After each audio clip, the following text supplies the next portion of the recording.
আর এই বিজেপি, এই ভারতীয় জনতা পার্টি, তার যে ছোট ছোট নেতারা আজকাল বড় বড় কথা বলছে, তাদেরকে একটা কথা বলে দিই যে শুভেন্দু অধিকারী মাথায় রাখবেন যে মমতা বন্দ্যোপাধ্যায় একটা মহিরুহ, তিনি একটা বিশাল বড় বটবৃক্ষ, আর আপনি হচ্ছেন একটা ছোট ফল, যেই ফলটা ওই গাছ থেকেই পড়েছে।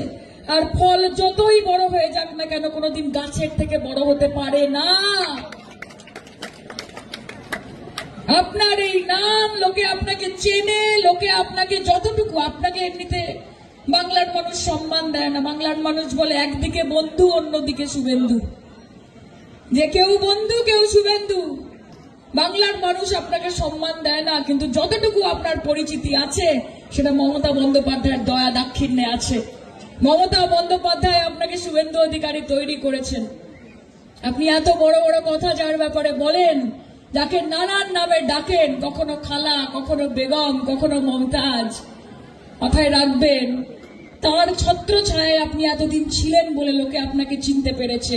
যেদিন থেকে আপনি তৃণমূল কংগ্রেসের বাইরে গেছেন, আপনাকে লোকে লোডশেডিং এমএলএ বলে চেনে। আপনি লোডশেডিং এমএলএ, আপনি লোডশেডিং মাস্টার। আপনি বিরোধী দলনেতা নন। আপনি দেশের যে কোনোখানে যান, রাজ্যের যে কোনোখানে যান, আপনাকে লোককে ডেকে ডেকে বলতে হয় যে আমি শুভেন্দু অধিকারী, আমি বিরোধী দলনেতা পশ্চিমবঙ্গের। কেউ চেনে না আপনাকে। তাই যতটুকু সম্মান রয়েছে সেই সম্মানটুকু হাতে রাখুন।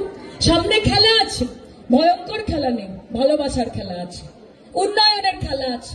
আমরা খেলবো, আমরা জিতবো।